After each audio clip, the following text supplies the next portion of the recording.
শর্টকাটে বিরিয়ানি কি রান্না করেছেন কোনো দিনও? তাহলে আমাকে দেখে নিন। ঝটপট মিক্সির বাটির মধ্যে আদা, রসুন, পেঁয়াজ কুচি, কাঁচা লঙ্কা, টমেটো দিয়ে একটা পেস্ট বানিয়ে নিলাম।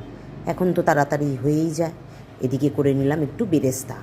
ঝটপট ওতে গরম মশলা ফোড়ন দিয়ে দিলাম, মশলার গ্রেভিটা দিয়ে দিলাম, দিয়ে গাজর, বিনস লম্বা লম্বা করে কেটে একটু মাংস কুচি দিয়ে সামান্য নুন দিয়ে ভালো করে ওটাকে কষিয়ে কষিয়ে দিয়ে দিলাম চাপা থেকে তুলে নিয়ে দেখি ওটা মশলাটা প্রায় হয়ে এসছে কষানো।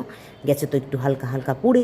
তার মধ্যে কি করতে চেয়েছিলাম সাদা বিরিয়ানি, হয়ে গেল লাল বিরিয়ানি। তাই তার মধ্যে একটুখানি মিঠা আতর, কেওড়া জল, গোলাপ জল সব জলের মধ্যে গুলে বিরিয়ানির মশলাটা দিয়ে দিলাম রাইসটা দেওয়ার পর তার ওপর দিয়ে আবার একটুখানি সামান্য ফাঁকিবাজি বিরিয়ানি মশলা ছড়িয়ে দিলাম।